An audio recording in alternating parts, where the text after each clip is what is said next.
There are two obstacles that keep human beings from saving themselves. Now, what is the path to save yourself? There are two things. Those are, in the Quran we find الَّذِينَ آمَنُوا what's after what? عَمِلُوا الصَّالِحَاتِ. This is what we find all over the Quran, right? They believe and they act. They believe and they act. Even though we haven't talked in detail what Iman is Allah referring to, what righteous deed is Allah referring to. We're just using them as terms, as tags and phrases right now. But generally, this is the path to salvation. This is the path to save yourself and be successful in the akhirah. The first step, Iman. The second step, action.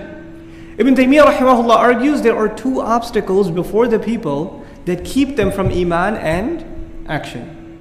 What are those two obstacles? He calls them shubuhat and shahawat. Shubuhat and shahawat. What does that mean? Shubuhat means doubts. Shahawat means temptations, desires. So he says the two things that keep people from accepting the truth are doubts and temptations. What does he mean by that? You see, when you ask someone to accept this deen, you're asking them to give up a lot of things. You're asking them really to give up a lot of things. You know, I had a friend in college, big guy, really loved football, and you used to talk about Islam all the time. And I'd say, man, why don't you just accept Islam? I can't give up that pork, man. I just can't give it up. That's some good stuff. What's his obstacle? He's not in doubt. His obstacle is not doubt. He's convinced this is good. His obstacle is his temptation. Another one says, I can't give up the life of partying. I can't give up the women. I can't give up the clubs. I can't give up the drugs. I can't give up this or that or the other. These are desires. On the one hand, there's a person who says, this is right, but I cannot live by this because the gravitational pull of temptation is just too strong for me. This is one problem. Here's another problem. Here's a person who doesn't accept, what this is because he's not sure if this is the truth. They'll say, how do you know yours is the only right religion? There are so many religions out there. What about them? What about all those people? They're going to just go to hell? That's what you believe? I can't accept that. I'm not sure how can there be just one right way? No, if there was just one right way, why wouldn't everybody just follow it? These kinds of questions come in this person's mind. And they fall into what? Doubt. This is the root of doubt. Either one of these things will keep you from the deen. Either one of these things. And by the way, most people, the problem is in doubt. Most people, the problem is temptations. And then when they fall into their temptations, shaitan comes in and adds a new virus, which is doubt. So when you call them to the deen, they say, I am in doubt, but the real problem wasn't doubt. What was it? The temptations. So in other words, there's a psychological problem and there's an intellectual problem. You could also call it a spiritual problem, a problem of the heart, which is temptation. There's an intellectual problem, a problem of the mind, which is doubt. Most people that give the excuse of the intellectual doubt, actually that's not true. That's a cover, that's a facade. The real problem is their hearts have desires. And they don't want to give up their desires, and to cover that up, they make all kinds of intellectual excuses. And when you get rid of all of them, the truth comes out that it was really their desire. I don't want to change. I don't want to change. This is his, sad state that he doesn't want to come out of. Now, why mention this in the midst of this surah? You see, at the end, Allah says, الَّذِينَ آمَنُوا إِلَّا الَّذِينَ آمَنُوا وَعَمِلُوا الصَّالِحَاتِ, but He mentioned two more things, didn't He? وَتَوَاصَوْا بِالْحَقِّ وَتَوَاصَوْا بِالصَّبْرِ. Ibn Taymiyyah rahimahullah argues, وَتَوَاصَوْا بِالْحَقِّ. Truth is the removal of what? Doubt. Truth is the weapon against doubt. So what tawasi bil haqq gets rid of one obstacle. And what was the other obstacle? Shahawat, temptations, desires. To fight against those desires, knowing the truth is not enough, what must you have? The strength to not fall into them. The strength to hold back, to control yourself. Where does that come from? وَتَوَاصَوْا بِالصَّبْرِ. You see how beautifully those two obstacles that keep people from Iman and A'mal al-Salihah, they are mentioned in وَتَوَاصَوْا بِالْحَقِّ and وَتَوَاصَوْا بِالصَّبْرِ. This is the comment that I felt was very, very important for us to understand. Now we're going to look at some other commentary. I'm going to go just through my notes so I don't miss anything, inshallah ta'ala. The first comment just about this ayah.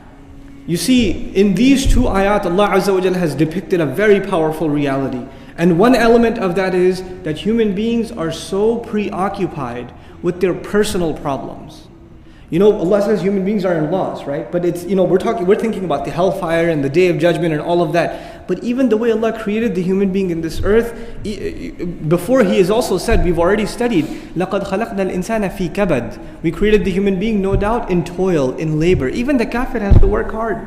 You gotta, work 40 hours, 50 hours to get a paycheck and barely survive, barely make an income. That's their state too. It's not easy for anyone. So even, and there are people in the world who are Muslim or non-Muslim that barely get food to eat, or they see their children starving, and they see all kinds of oppression. So it's not like for the kuffar, all the kuffar, this world is Jannah also. They're also in loss, as even in worldly terms. They suffer a lot of problems. But you know what happens? Human beings, when they completely immerse themselves in their own problems, that's all they think about is themselves, then they fail to see that they are part of a larger picture. And they fail to see that their problems are nothing compared to the problems that are lying ahead. You think this is a problem? There's way bigger lying ahead. So they think they are in loss now, but if you put it in perspective, it's nothing compared to the loss that is coming. This is the first thing that we want to make note of. Then you know what happens when you don't have iman, when you don't have this key that we're going to talk about in the next ayah, your problems get blown out of proportion. You think I've got some really big problems. I get reminded, even human beings are weak. We have these kinds of things. And when I still live in Maryland, our basement, it flooded, right? And I was like, oh my God, the carpet's wet, it's soggy, this, that, the other. Alhamdulillah, we don't have basements in Texas, so it's cool. But so basement, and I called this brother to help out, get rid of the water and stuff. And I'm all stressed out, the kids are upstairs and, electronics and this and that. And the brother comes, and the brother is a good brother, alhamdulillah, he's from, happens to be from Somalia. He's a really good handyman, and he helps out with the Islamic school in the masjid there. And the brother's helping out, and he says, you look worried, akhi. And I was like, yeah, it's all this problem. He goes, don't worry about water, akhi. You can't fight water. It killed Fir'aun. And we just started talking, and we're talking, and he tells me his life story. Subhanallah, subhanallah. He was like 5 years old when his village was attacked by enemy tribes. And he survived on the back of a donkey hiding in hay. And he's traveled as a kid. His parents were executed. He was the only child left in the family. From 5 years old, he's been living on his own, just traveling half of Africa. He went to Ethiopia. He ended up in the Khalij. He started working for a sheikh, learned some little bit of trade, became an engineer. He's got the craziest story. And when you hear his story, you say, man, I got no problems. You get immersed in your problems, and you blow them out of proportion. And this is another loss of the human being. He is at a loss to see that what problems he has are nothing compared to what's out there. He fails to see the gratitude that Allah Azza wa Jal, he owes Allah Azza wa Jal. And when this happens, when human beings are so preoccupied with their own life, their own problems, they fail to see the lessons in three things. The three things I want to highlight to you. The first is the lessons in the creation of Allah. They no longer look at the creation of Allah as signs that remind you what your real purpose in life is. What are the real problems that you should avoid? Financial problems are nothing. Health problems are nothing. The problem of iman is something big. In comparison, this is nothing compared to that problem. You have social problems is nothing. Job problem is nothing. Compared to the problem that I'm immersed in evil deeds and I need to start doing good deeds to save myself, that's a much bigger problem. And the ayat of Allah, the creations of Allah, when you reflect on them, naturally what happens is you remember your Creator, you remember what you owe Him and where you're headed. They fail to see the creations around them as signs. Another thing they fail to see is the lessons of history, which is actually what this surah is highlighting. When Allah says, wal asr, remember the word asr, time as it passes away?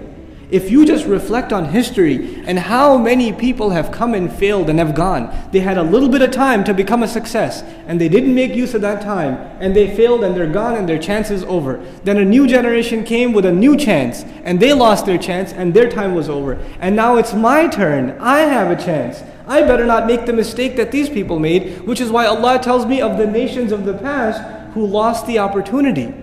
Allah is alluding to all of those historic accounts in the Quran just in the word wal asr. Because all of them, their ultimate loss was not availing the time that they had before it gets too late. Min qabli an ya'tiya adabun alim. Before a punishment comes, make avail of that, avail that time. And finally, of course, the signs of revelation. When you're too preoccupied with your own life, you fail to look at the Quran, you fail to look at revelation, you fail to look at the legacy of Rasulullah sallallahu alaihi wasallam for guidance. Oh, how should I live my life? What should I aspire towards? Because if your only concern is your career, you're really not going to get career advice in programming from the Rasul Sallallahu Alaihi Wasallam, right? You're not going to get that from the Quran. But if you're looking for where should I spend my money? How should I raise my kids? How should I be to my neighbor? What more do I owe my parents? When you start thinking, what good can I do? Then you turn to the book. Then you turn to the Messenger ﷺ. So this preoccupation with the self, in and of itself, is a loss of the human being. Then, as far as one of the beautiful things I want to comment on also is a statement from Shah Waliullah Dahlwi rahimahullah. Talking about asr, the word asr in this ayah, and connecting it with the loss of the human being, Shah Waliullah Dahlwi rahimahullah has a term he uses for certain passages of the Quran. He calls them at-tadhkir bi-ayyamillah, reminder by the days of Allah. Reminder by the days of Allah. What are the days of Allah? It is the day He created the human being, the day on which He sent revelation to His Messenger sallallahu alaihi wasallam, the day of Badr, the day on which the flood came to the disbelievers against Nuh alayhi salam, the day when the water was parted, the day when Fir'aun was destroyed, etc. The day when Musa alayhi salam spoke to Allah azza wa jal. These are amazing days in human history. And Allah refers to these awesome days all over the book, doesn't He? Of course, in the future there are also amazing days coming. The day of judgment, the day on which the believers will get to see their Lord, etc., etc. These are incredible occasions of time. And by using wal asr and to save ourselves that warning, it is if we only remember those days of Allah, they would be enough for us to not fall into loss, to keep things in perspective. That's the commentary of Shah Waliullah Dahlwi rahimahullah.